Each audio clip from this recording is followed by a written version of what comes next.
I just need to back up with you a little bit, inshallah ta'ala, so I can just fill in a little bit of some of what we didn't cover last time, some information that I didn't cover for you last time. And so we'll start here on the 225th ayah of Surat Al-Baqarah, that Allah Ta'ala says, أعوذ بالله من الشيطان الرجيم لا يؤاخذكم الله باللغو في أيمانكم لا يؤاخذكم الله باللغو في أيمانكم. Allah does not punish you for what is frivolous of your swears. And we talked about that. This means if a person swore habitually and he says, Wallahi I will, Wallahi I won't, Wallahi for everything, that this is not binding on him, this is not a binding swear, and it's not haram to do it also. What the binding swear is when a person, and now that's what I want to talk to you about a little bit today. Inshallah, I want to keep it brief so that we stick to the tafsir mostly. I don't want to turn this to a fiqh lesson. So, the binding swear is not concluded unless a person swears by God or one of his names or one of his attributes. So, like for a person to say, Wallahi, I swear by Allah. Or he says, I swear by Ar-Rahman, or the likes of that. He swears by a name of Allah. Or he says, I swear by the life of God. I swear by the knowledge of God. So he swears by an attribute of God. He swears by God. So he says, I swear by God, or I swear to God. Or he swears by a name of God, or he swears by an attribute of God. Otherwise, it's not going to be valid. So some people might say, I swear on my grandma, I swear on my kids. So that's not valid. And like we said, there is no expiation for the superfluous swear or the frivolous swear. That's the one that the ayah is talking about. So the swearing is for a person to bind himself to something. It's like a contract that he does with himself to bind himself to do something or not do something. So what if he breaks his swear? Breaking the swear is permissible, not haram.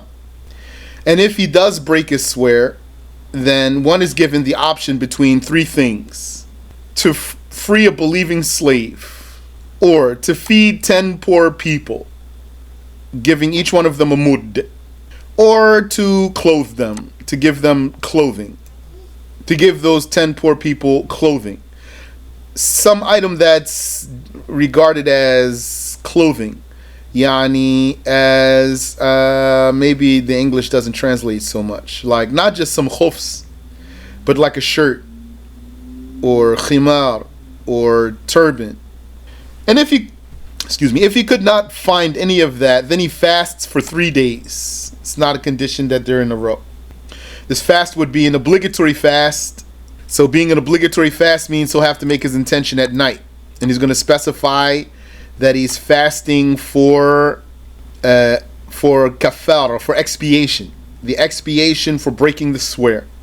And then in ayah 226, Allah Ta'ala says, لِلَّذِينَ يُؤْلُونَ مِن نِسَائِهِمْ تَرَبُّصُ أَرْبَعَةِ أَشْهُرٍ. For those who vow abstention from their wives, or not vow, but they swear. They swear to abstain, or they swear abstention, that's fine. For those who swear abstention from their wives, that means he says, I swear to God I will not have intercourse with you. Tarabbusu arba'ati ashhur. There's a grace period of 4 months, so he can break his swear within those 4 months. This doesn't require for the woman to go to the judge. These 4 months doesn't require the woman going to the judge, because Allah says so in the Quran. So he might have sworn to never have intercourse with his wife anymore. Like he said, I swear to God I won't have intercourse with you. And he just doesn't restrict it. He leaves it open like that. So it's unrestricted swear. Or he might say for something else. So I won't go into details here. So if he swore not to have intercourse with his wife, then he can break that swear, because it's permissible to break the swear. and he has a grace period of 4 months, this doesn't require the woman going to the judge. But if he exceeds this 4-month grace period, then the woman could go to the judge, and the judge will tell him to break his swear or divorce her. If he breaks his swear, then he has to fulfill the expiation for breaking the swear, which is not haram. Breaking the swear is not haram, but an obligation becomes on him, the obligation of the kafara, the expiation. If he refuses to break his swear and he refuses to divorce her, then the judge will pronounce a divorce. One divorce. So those two issues that I just told you now, that's very summarized for you, just to fill in some gaps that were left open from last time. If you have some questions about that, save those until the end, please, insha'Allah ta'ala. Now, let's start on ayah 231 of Surat Al-Baqarah. أعوذ بالله من الشيطان الرجيم وإذا طلقتم النساء فبلغن أجلهن وإذا طلقتم النساء فبلغن أجلهن فأمسكوهن بمعروف. And when you divorce the women and they have almost reached their waiting period's expiration, then either hold fast to them on good terms with civility. فَأَمْسِكُوهُنَّ بِمَعْرُوفٍ. Then either hold fast to them on good terms with civility. أَوْ سَرِّحُوهُنَّ بِمَعْرُوفٍ. Or release them with civility so that the iddah passes and you separate without harm. So, to remind you, how many divorces does a free man get? 3. How many returns does he get? 2. When can he use his return? As long as she's still inside her iddah. So if he divorced her and her iddah hasn't passed, he can return her, he can reinstate her as his wife without doing a new marriage contract. But if he divorced her and he let her iddah expire, then he cannot return her. He has to do a new marriage contract as long as he hasn't divorced her 3 times. وَلَا تُمْسِكُوهُنَّ ضِرَارًا لِتَعْتَدُوا. And do not return them just before the iddah ends, and hold on to them for malice, so to transgress. Yani, don't use your advantage to harm them. The fact that you're able to return her to the marriage without her acceptance, but not because you want her, only because you want to harm her, Allah forbids you from that. وَمَنْ يَفْعَلْ ذَلِكَ فَقَدْ ظَلَمَ نَفْسَهُ. And whoever does such detaining of the wife, such as to drive her to pay a khula', like he holds her so that she would become desperate and then want to pay him khula', so he will let her go. فَقَدْ ظَلَمَ نَفْسَهُ. Then he has indeed wronged himself. He subjected himself to the torture of Allah. وَلَا تَتَّخِذُوا آيَاتِ اللَّهِ هُزُوًا. And do not take Allah's verses as a joke. Take them seriously and observe them with due observance. وَاذْكُرُوا نِعْمَةَ اللَّهِ عَلَيْكُمْ. And recall the endowment of Allah upon you by Islam, His endowment of Islam upon you, and His endowment by the prophethood of Muhammad sallallahu alayhi wa sallam. وَمَا أَنزَلَ عَلَيْكُم مِّنَ الْكِتَابِ وَالْحِكْمَةِ.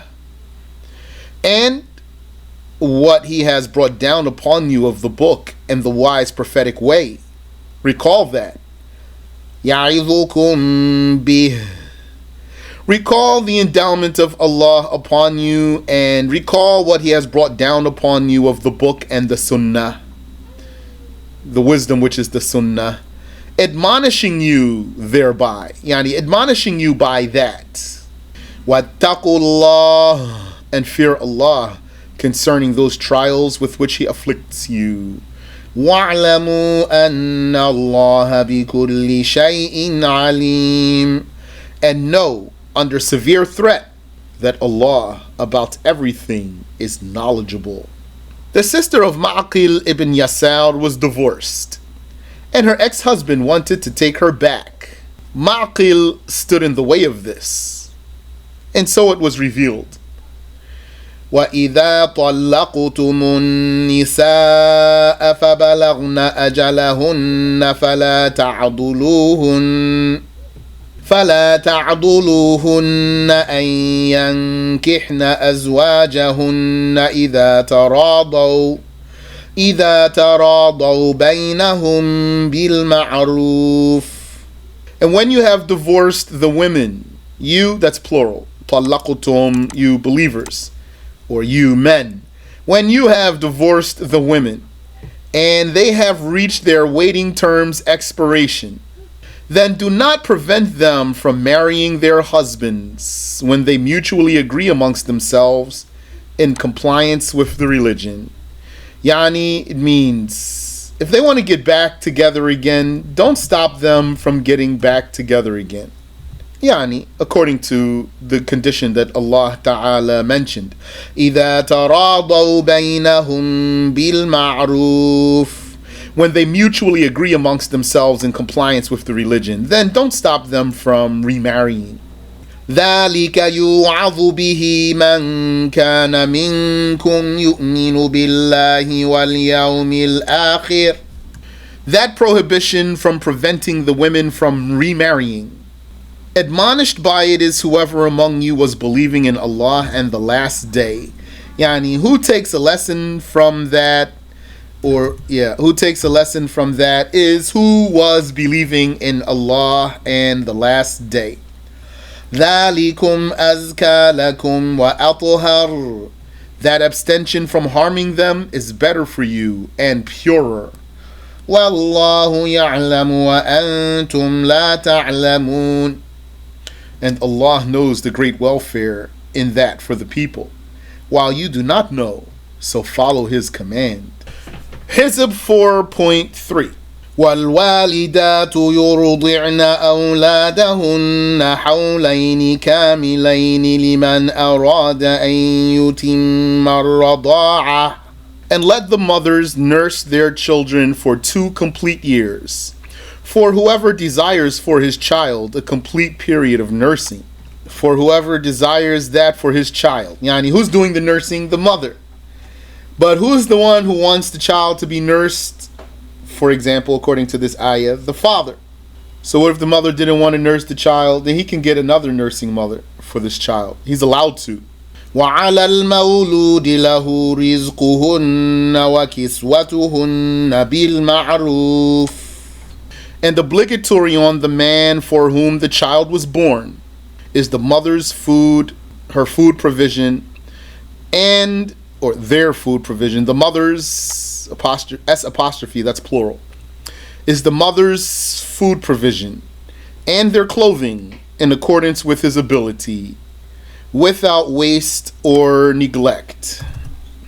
According to his ability, like we mentioned, a rich man has to provide like a rich man.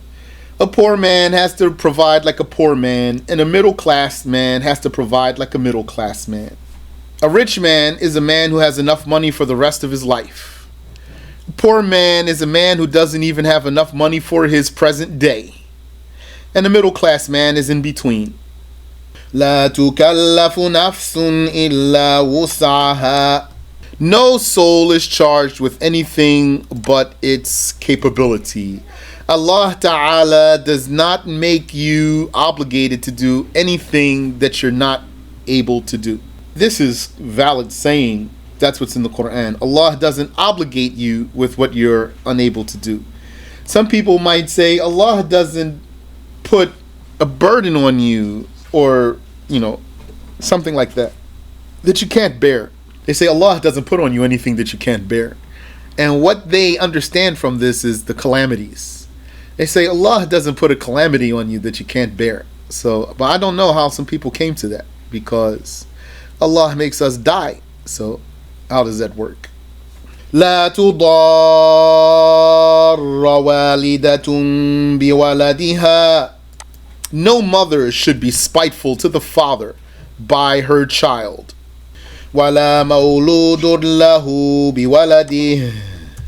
Nor should a father for whom a child was born be spiteful to the mother by his child, keeping the child away from the other parent. Subhanallah wa bihamdih. And the women do that a lot. Maybe they do that more than the men. Subhanallah wa bihamdih. You have to fear Allah, fear Allah. Don't use the children as leverage. Subhanallah wa bihamdih. May Allah protect us. May Allah help us. May Allah cure our hearts. Subhanallah wa bihamdi. Ameen. وَعَلَى الْوَارِثِ مِثْلُ ذَلِكَ. And upon the child's heir in the absence of the father is a similar duty of ensuring the mother's food and clothing. فَإِنْ أَرَادَ فِصَالًا عَنْ تَرَاضٍ مِّنْهُمَا وَتَشَاوُرٍ فلا جناح عليهما. But if both desire weaning by mutual consent and counsel, weaning means to take the baby off of the breast. If both desire weaning by mutual consent and counsel, there is no sin on them. وَإِنْ أَرَدْتُمْ أَن تَسْتَرْضِعُوا أَوْلَادَكُمْ فَلَا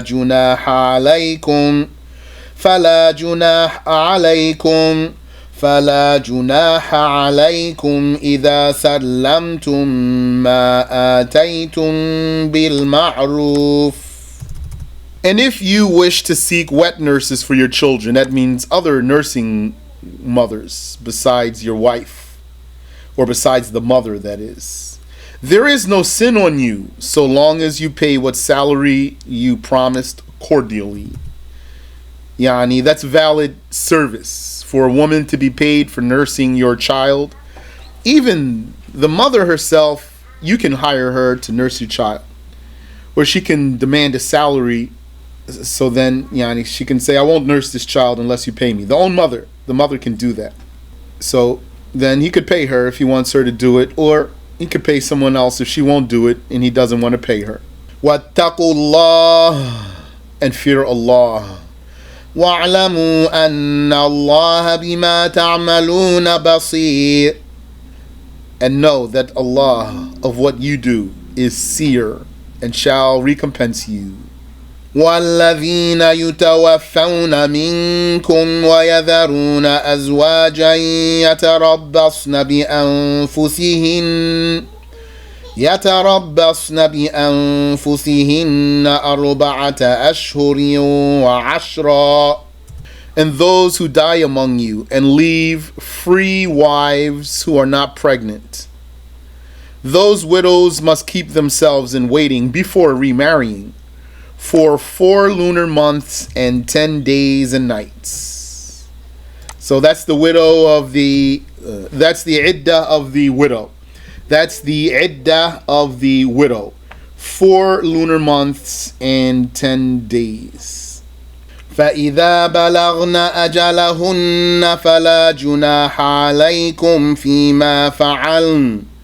فيما فعلن في أنفسهن بالمعروف. Then, when they have reached their waiting term's expiration, when their iddah is over, there is no sin on you, guardians, for what they do with themselves of beautification and subjecting themselves to marriage proposals in a manner compliant with the sacred law. Yani, her iddah is over. She was a widow, her iddah's over, and she's interested in remarrying, and so she makes herself available. Yani, she shows that she's available. So what if the guardian, you don't like for her to do like that? There's no sin on you for her being like that, and no sin on her either. وَاللَّهُ بِمَا تَعْمَلُونَ خَبِيرٌ. And Allah is of what you do all knowing. ولا جناح عليكم فيما عرضتم به من خطبة النساء ولا جناح عليكم فيما عرضتم به من خطبة النساء. And there is no sin on you concerning what you insinuate when proposing to the waiting women. The waiting women who cannot be reinstated. أو أكننتم في أنفسكم, or what you keep to yourselves. Yani, so what if a woman is in her iddah and she can't be returned? Her husband divorced her 3 times, so he can't bring her back, but she didn't finish her iddah yet. You are not allowed to propose to her explicitly. Proposing to her explicitly is haram because she's still in her iddah. And because she's still in her iddah. So any woman in her iddah, you cannot propose to explicitly, ever. You can never propose explicitly to a woman in her iddah, in any iddah. Explicit proposal is like saying, marry me, or be my wife, or the likes. But if she's in a non-returnable iddah, so he divorced her 3 times, or they did khula, so he can't return her now, then it's not haram for another man to insinuate, to give a hint only, but he can't be explicit. So insinuating is like saying to her, you are beautiful, or like saying to her, many men are interested in you. That's not haram, despite what some person would tell you because he thinks it should be haram. It's not haram. Sometimes a person would think that something should be haram, so he will say it's haram. What he should do is not talk out of his own opinion. He should just be silent when he doesn't know, when he hasn't learned.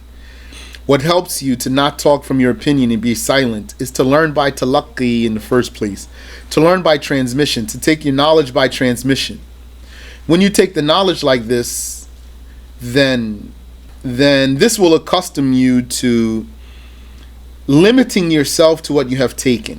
Then when something comes up, even if it crosses your mind, wow, that must be haram, I imagine, then you're going to say, but I'm not allowed to assume, so that's merely my imagination and I don't know.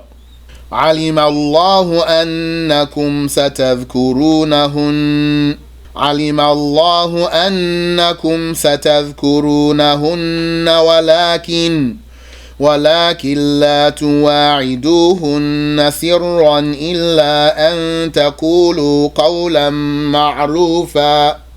Allah knows that you will mention them. I don't have some detail here. Allah knows that you will mention them. Them means the women. But do not promise them in secret. What does that mean? Do not promise them in secret. Some said it refers to fornication. And some said it means do not tell them of your ability to perform intercourse, like you're flirting with her before you married her. Some said it means do not make an agreement to marry her. Do not make an agreement with her to marry you and no one else, and she didn't get off her iddah yet. Rather, you should say a lawful saying of mere insinuation, like many men are interested in you. That's enough. And do not decide to tie the knot of marriage until the ordainment of her waiting period is fulfilled. ولا تعزموا عقدة النكاح حتى يبلغ الكتاب أجله.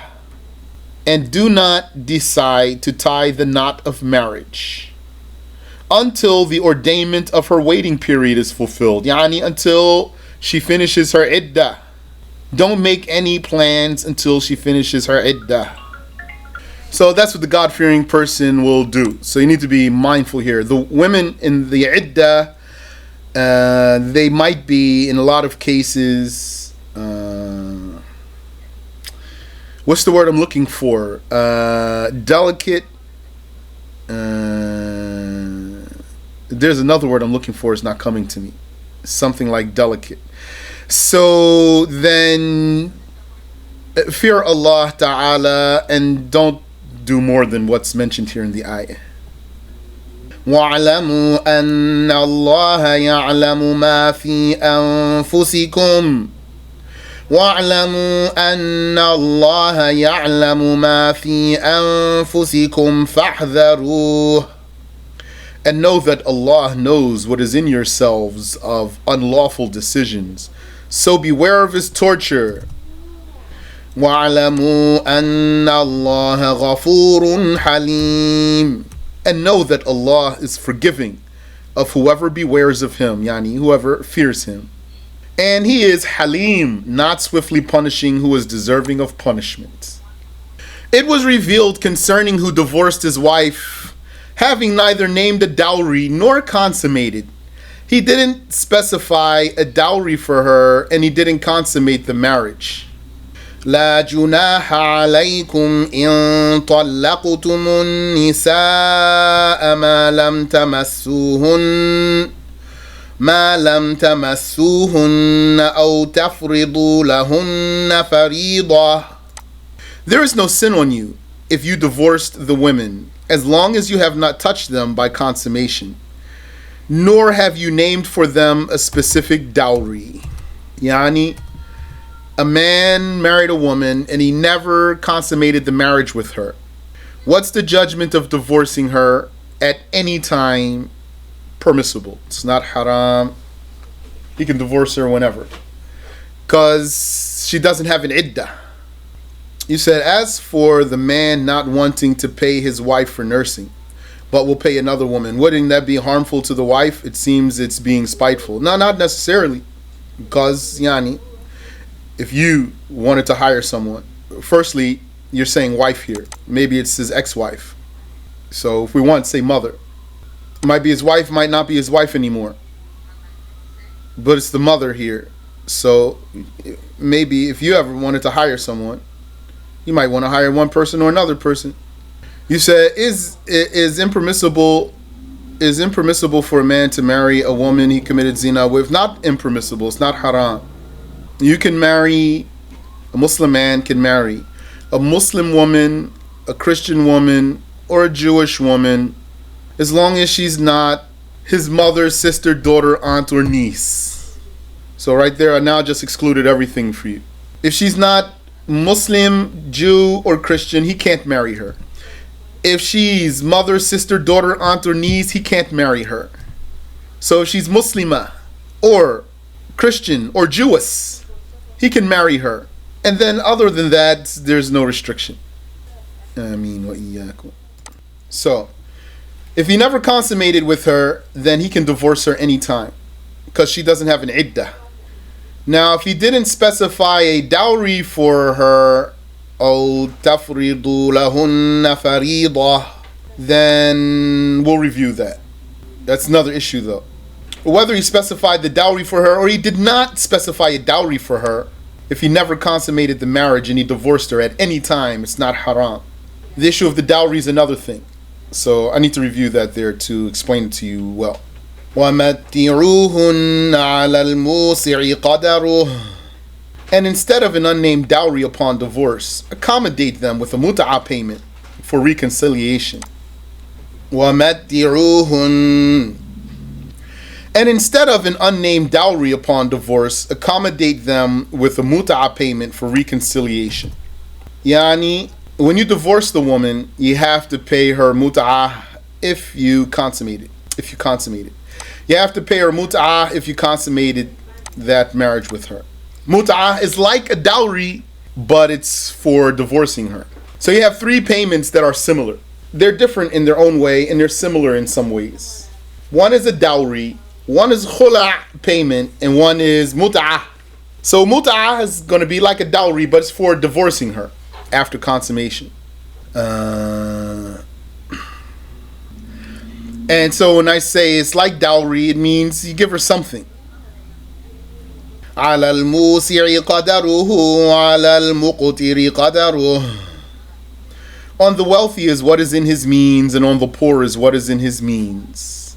متاعا بالمعروف حقا على المحسنين. A respectable accommodation in conformity with the sacred law as a duty on the good doers who pay it. So there's some details there I need to ask about or review. Just what I can tell you now for sure is, if a man consummated his marriage and divorced his wife, he has to give her mut'ah. Maybe a lot of brothers have divorced women and didn't pay them a mut'ah, and maybe some brothers divorced many women and didn't give them mut'ah. So you want to make sure you take care of that before you die if you have to, so you don't have to worry about it on Judgment Day. Giving her $50, $100, $150, something, or some jewelry or car or something, some clothing or something, you'd rather do that now than, for example, for her to take some of your good deeds in the afterlife. Question here: what's the ruling on nikah? Misyal? I don't know what that is. I never heard of it. Question: if the brother did not finish giving the dowry, would he owe the sister the dowry and the mut'ah? Yes. وَإِن طَلَّقْتُمُوهُنَّ مِن قَبْلِ أَن تَمَسُّوهُنَّ وَقَدْ فَرَضْتُمْ لَهُنَّ فَرِيضَةً فَنِصْفُ مَا فَرَضْتُمْ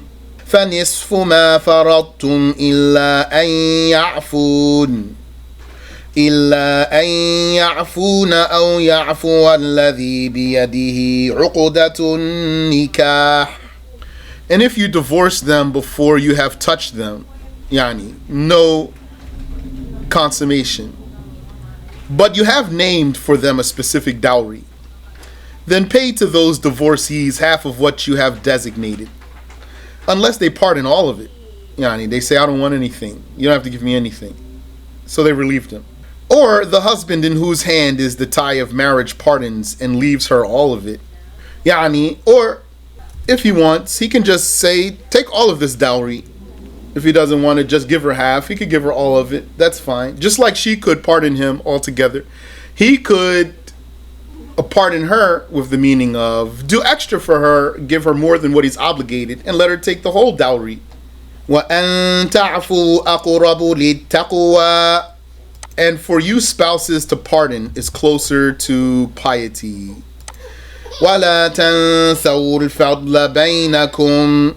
And do not forget the practice of doing favors for each other. إِنَّ اللَّهَ بِمَا تَعْمَلُونَ بَصِيرٌ. Surely Allah is of what you do seer. Let's stop here. You said the mut'ah is always due with divorce when the divorce isn't her fault, if he consummated the marriage. If the marriage is not breached from her side, you can put it that way. If the marriage is not breached from her side, like she went through the judge properly and got the marriage broken. Hakadha. You said, what are some ways a brother can pursue marriage? When you say pursue marriage, do you mean he has someone in mind, or he just wants to get married and he doesn't have anyone in mind? So if he has someone in mind, he can ask someone to talk to her for him, or depending on the situation, he possibly could talk to her himself. That depends though. That's not always a good idea. Sometimes works, sometimes it doesn't work. Depends on, like, maybe she's older woman, mature woman, maybe she's been married before, for example, so it's easier to just talk to her, just to go and talk to her. And maybe she's never been married before, maybe she's younger, for example, and comes from very, let's say, big family, and doesn't leave home until she gets married, for example. It's like her culture is she's not going to leave home before she gets married. Like, so then you're not going to just step to her and be like, say something to her. So sometimes you could get someone to talk to her. Sometimes just go to her father and talk to her. Sometimes talk to another sister who could talk to her, or talk to her brother who knows her who could talk to her. Who determines what's considered fair mut'ah? What I know is whatever is valid to be what's valid to be a dowry is valid to be a mut'ah. But we can ask more. Sometimes what might happen is he could, let's say if he said to her, would you like a car? So, yeah, I mean, that's probably fair. Probably most of the time. And then she might say, I don't want anything from you. So then she relieved him. He said, what are the conditions for a divorce? Is it the same as marriage? What do you mean? I'm not sure what you mean by your question. I could extrapolate from your question, but you'll be making me do the work for your own question. I'm not sure what you mean by your own question. When you say, is it the same as marriage? I don't know what you understand to be conditions for marriage. Or what you mean by conditions there. A man can divorce his wife. He doesn't need a reason to. It's not going to be haram unless he divorces her in a haram way. The divorce that's the prophetic way is if she's a menstruating woman, to divorce her in a non-menstruating time when he didn't have intercourse with her. So divorcing her in a non-menstruating time when he had intercourse with her, or divorcing her during menstruation, that's haram, but it's still valid. If he divorces her in a non-menstruating time without having intercourse with her during that non-menstruating time, he doesn't need a reason. It won't be haram. Might be disliked though, but it won't be haram. So as for marriage, I'm not sure what do you mean there. Is it the same as marriage? Marriage requires witnesses. A divorce does not require witness. Okay. No, you don't need any of that for divorce. You don't need a guardian for divorce. You don't need witnesses for divorce. Immediate offer and agreement. I'm not sure what you mean by that, but you don't need that for a divorce. Whatever you mean by that, you don't need it for a divorce. Agreement of the woman? No, you don't need that for a divorce. Can a wife divorce her husband? No, she cannot. Except according to the Hanafis, if she puts it in her marriage contract. Like if she said, I now marry myself to you under the condition that my affair is in my own hand.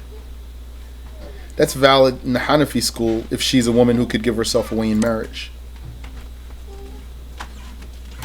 Then she would say, I divorce myself. She doesn't say, you're divorced. She doesn't say to her husband, you're divorced. She says, I divorce myself. If she said to her husband, you're divorced, she's still married. You said, what if a wife is in an abusive relationship? Those words are too ambiguous.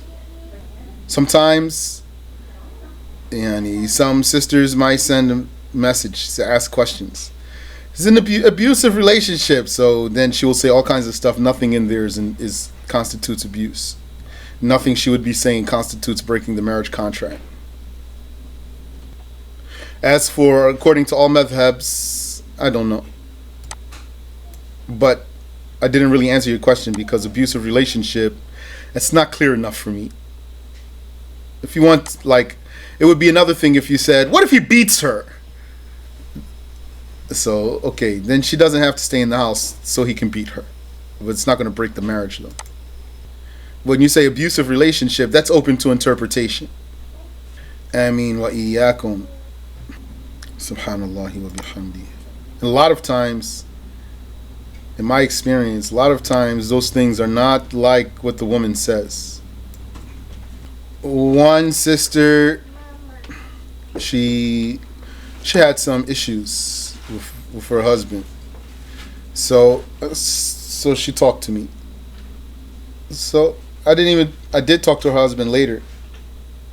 I talked to her, and I talked to her husband, and I talked to both of them. But I talked to her first before I talked to her husband. And just asking questions, just following through, just trying to make sense out of things. It's not like what, I didn't have to be her husband. I didn't have to witness things. Just all I had to do was look for what makes sense. And then, it's not going to be like what she says it is. You said, is it ijma' in the four madhabs that 3 times divorce is 3 times but not 1? Yes, that's ijma'. 3 divorces in one statement is 3 divorces by consensus. You say if the wife marries according to Hanafi school, it is only the case she put the condition of divorce in the contract at the time of the marriage. Yes, in the marriage contract. She can't do it later. How's gonna do it later? What's she gonna do? Wake up one day and say, what? On my authority, I now make it so that I can divorce you. No, it's not gonna work. Make an agreement with him later that she'd be allowed if she wanted. So what? They're just gonna make a marriage contract, make it in the marriage contract. Yani, it's almost like it's the same thing. Because if she makes the condition in the marriage contract, then if she wants to later, she'll divorce herself. Why would they say in the marriage contract, we're not going to give you the condition to be able to divorce yourself now in the marriage contract, but we'll agree that later on, if you want to be able to divorce yourself, you can. So they might as well just say in the marriage contract. You said maybe she didn't know it was allowed to do this. No. She can't do it like that. Has to be in the marriage contract. No. But when it comes to that beating thing, that's, like I told you, that's something that enemies of Islam want to use to discredit the religion altogether. But if they really knew about Muslims, then they would know that Muslim men are not going around beating their wives. And if there was a Muslim man who's a wife beater, it's not because he's a Muslim, and it's not because the Quran gave him the permission. It's because he's a wife beater, he's a woman beater. And there would be a kafir man who's a woman beater too. It's not going to be because of the religion, he's a woman beater. He would be like that. How many brothers are beating their wives? Yani, any brother that I know, I don't think he beats his wife. Subhanallah. Everybody has their problems. I know. You never know what might be going on behind closed doors, but I don't think so. طيب سبحانك اللهم وبحمدك أشهد أن لا إله إلا أنت أستغفرك وأتوب إليك